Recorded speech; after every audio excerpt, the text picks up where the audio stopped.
Hello everyone. Standard 11th में statistics में last हमने हमारी जो ग्राफिकल मेथड थी वो हमने कंप्लीट की। आज के इस वीडियो में हम कुछ रिजल्ट्स जो है कि जिसके ऊपर से हम सेंट्रल टेंडेंसी को मेज़र कर सकते हैं उसके बारे में हम देखेंगे यहाँ पे, और जो सेक्शंस के कुछ 2-3 सम्स है वो हम यहाँ पे कंप्लीट करेंगे। So let's get start.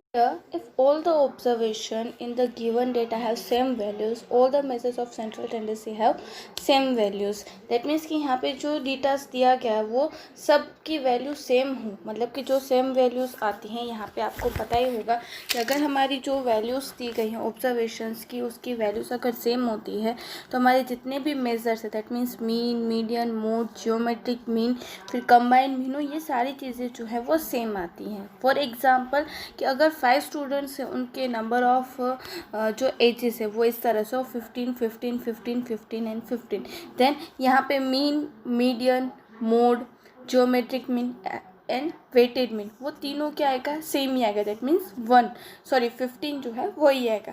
इसका मतलब क्या हो कि अगर यहाँ पे आपको कोई भी वैल्यू ऐसी होगी जिसकी वैल्यू सेम हो, तब उसकी जो मीन, मीडियन, मोड जो है वो सब सिमिलर आते हैं। Mean, median and mode have the same value of the data are evenly distribute around the averages. मतलब कि यहाँ पे अगर हमारी जो वैल्यू है वो एवरेजेस के अराउंडिंग हो, मतलब कि अगर मीन के अराउंड अगर उसकी वैल्यूज़ जो है वो दी गई हो, एट दैट टाइम हम क्या करते हैं यहाँ पे कि जो तीनों की वैल्यूज़ है वो सिमिलर आती है। अब यहाँ पे आपको डायग्राम दिया हुआ है, दैट मीन्स कि यहाँ पे मिडल पार्ट जो जहाँ पे मीन की वैल्यू और मीडियन की वैल्यू होगी, दैट मीन्स यहाँ पे मोड जो है वो तीनों की वैल्यूज़ जो है वो सिमिलर आएंगी। थर्ड पॉइंट है हमारा, if the variable is multiplied by the non zero constant b and a constant is added to it, we get a variable y is equal to B x plus A. अब यहाँ पे ऐसा हो कि हमारे पास जो वेरिएबल्स दिए गए उसे हम नॉन ज़ीरो कंस्टेंट मतलब कि बी के साथ मल्टीप्लाई करें और ए को अगर हम ए के साथ प्लस करते दैट हमें जो वेरिएबल मिलेगा वो क्या आएगा, y is equal to B x plus a. We saw in the case of mean that we using mean for x, then we can find the mean of variable y as a y bar is equal to bx bar plus a. Suppose कि यहाँ पे x की जगह पे हमने mean की values रखी है और उसके ऊपर से अगर हमें y बार फाइंड करना है तो y बार हम किस तरह से फाइंड करेंगे कि y bar is equal to bx bar plus a. Similarly, if we have the median of or mode of x, we can find a median or mode for the variable of respectively median of y is equal to b in median x plus a. That means कि अगर हमें median find करना है तो हम क्या करेंगे, b constant variable है वो और इन ब्रैकेट मीडियन जो है x का वो प्लस a, और अगर हम मोड फाइंड कर रहे हैं y का तो यहाँ पे हम क्या करेंगे, b in bracket mod of x plus A. यहाँ पे मतलब कि हमें x का हमारे पास वैल्यू दिया गया है और हम नॉन ज़ीरो कांस्टेंट से मतलब कि कोई भी y से हम मल्टीप्लाई कर, कोई भी वेरिएबल से अगर हम मल्टीप्लाई करते हैं then we get a variable of y, मतलब कि यहाँ पे हम y की जो वैल्यू है उसे हम इजीली फाइंड कर सकते हैं। ये हमने कुछ रिजल्ट्स देखे। अब हम इसके ऊपर से इलस्ट्रेशन 39 जो आपकी टेक्स्ट बुक में दिया हुआ है वो हम यहाँ पे सॉल्व करेंगे। यहाँ पे इलस्ट्रेशन 39 में हमें दिया हुआ है, the mean of a variable x is 25, find the mean of the variable y, first subtracting 3 from x and then dividing by 2, and second is the relation between price of an item and its demand d is equal to 50 minus 2p. If the median of price is rupees 11, find the median of demand. The mode of a salaries of an employee of a company is rupees 8,500. The company has to decide to deduct 2% from each company's salary for the welfare fund. Find the mode of the amount amongst the fund. इस तरह से यहाँ पे ये जो amount है वो हमें फाइंड करनी है। यहाँ पे तीनों वेरिएबल्स के ऊपर से हमें मीन, मीडियन और मोड फाइंड करना है, तो अब हम ये फाइंड करते हैं। तो यहाँ पे हमें इलस्ट्रेशन 39 में फर्स्ट पॉइंट दिया हुआ है कि the mean of the variable x is 25, that means x bar is equal to 25. The variable is obtain by first is deduct from deduct 3 from x and then dividing it by 2. That means कि यहाँ पे y अगर हमें find करना है तो हमें क्या करना पड़ेगा, x में से -3 करके और उसके डिवाइड 2 करना है। इस तरह से यहाँ पे हमें फाइंड करना है। तो अब इसके ऊपर से हमें y बार फाइंड करना है। तो y bar is equal to x bar minus 3 upon 2। अब x बार हमें दिया हुआ है 25 minus 3 upon 2, that means 22 upon 2 is equal to 11। That means हमारा y बार कितना आया 11। उसके बाद सेकेंड यहाँ पे हमें पॉइंट दिया हुआ है। फर्स्ट हमने मीन फाइंड कर लिया, उसके बाद है the relation between price of an item and its demand is equal to d is equal to 50 minus 20p. If the value of the price is ₹11, find the mean of the demand. अब यहाँ पे हमें price जो है वो दे दी है, कितनी दी गई है 11।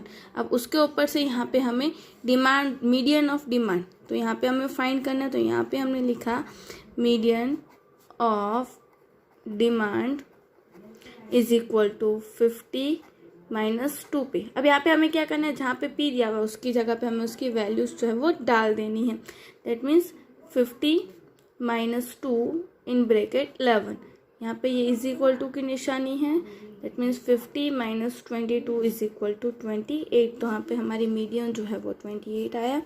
उसके बाद लास्ट हमें यहाँ पे दिया हुआ है the mode of the employees. That means mode of salary is equal to ₹8,500। अब उसके बाद क्या लिखा है कि अमाउंट जो है वेलफेयर फंड में कितनी जानी चाहिए 2%। तो यहाँ पे हमने लिखा amount of welfare fund is equal to 2% into x. That means अब 2% मतलब क्या होता है 0.02। That means 0.02 into x. तो अब यहाँ पे मोड ऑफ एक्स हम लिख देंगे। यहाँ पे हमें क्या करना है, मोड फाइंड करना है।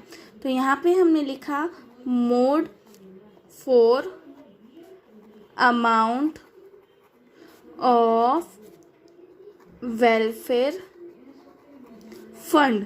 तो यहाँ पे हमने इस तरह से लिखा, तो 0.02 इन bracket mod of x.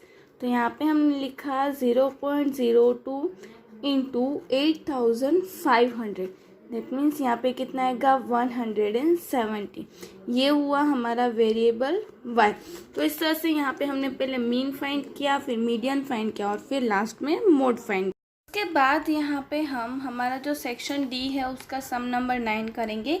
The mean perfume बोतल कंटेन द बोतल filled by perfume manufacturing machine should be between 29.6 ml to 30.4 ml. The 7 bottles tested has the following perfume content.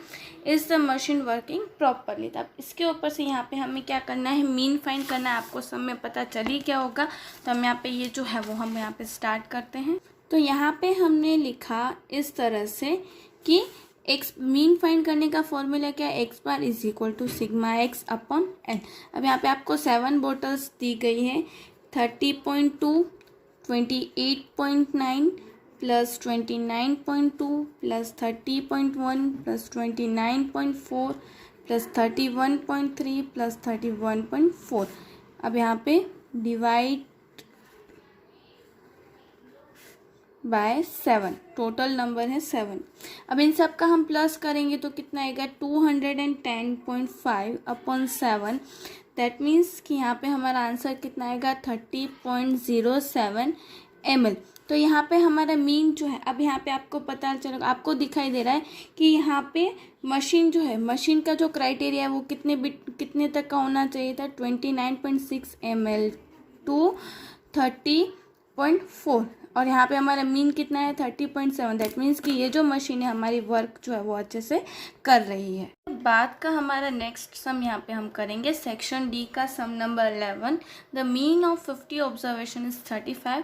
Letter on it was known that the value of 1 observation was taken as 50 which was wrong. Find the mean of remaining observation by excluding the wrong observations. अब यहाँ पे हमें find करना है mean, जो हमने गलत ले लिया था उसे हम सुधार के यहाँ पे मीन जो है वो फाइंड करेंगे। तो यहाँ पे हमें मीन दिया हुआ है x bar is equal to 35 और एन हमें दिया हुआ है 50। तो अब यहाँ पे दैट मीन्स कि हमें ये जो दी गई है वो गलत इन्फॉर्मेशन दी गई है। तो अब जब भी हमें सही इन्फॉर्मेशन, तो सबसे पहले हमें सिग्मा एक्स चाहिए।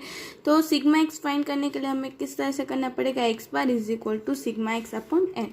हमें एक्स बार की वैल्यू मिल गई है 35, सिग्मा एक्स हमें फाइंड करना और एन इज इक्वल टू 50। अब आपको पता है कि यहाँ पे डिवाइड का होगा तो वो सामने क्या हो जाएगा, मल्टीप्लाई।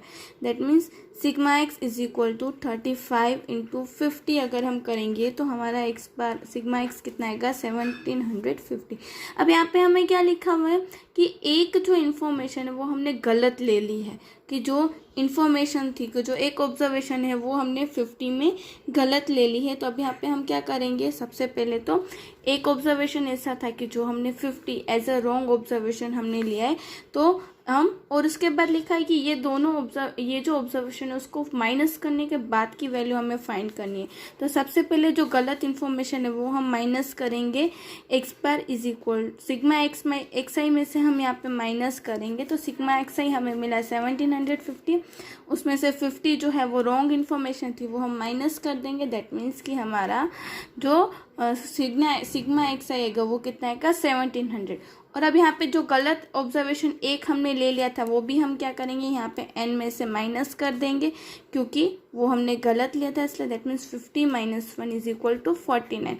तब यहाँ पे हमें जो हम रिवाइज, अगर हम बोलने को रिवाइज सिग्मा एक्स मिला हमें 1700 और रिवाइज n हमें मिला 49।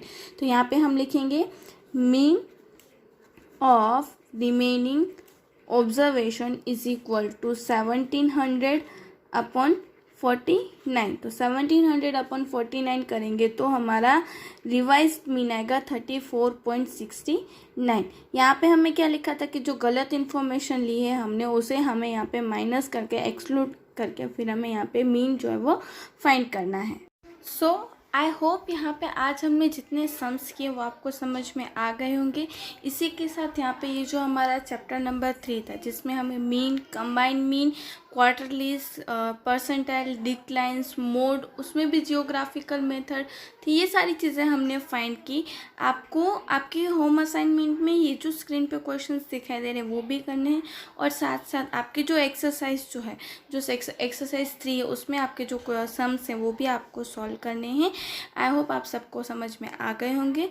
न्यू वीडियो में न्यू चैप्टर के साथ मिलेंगे। Thank you.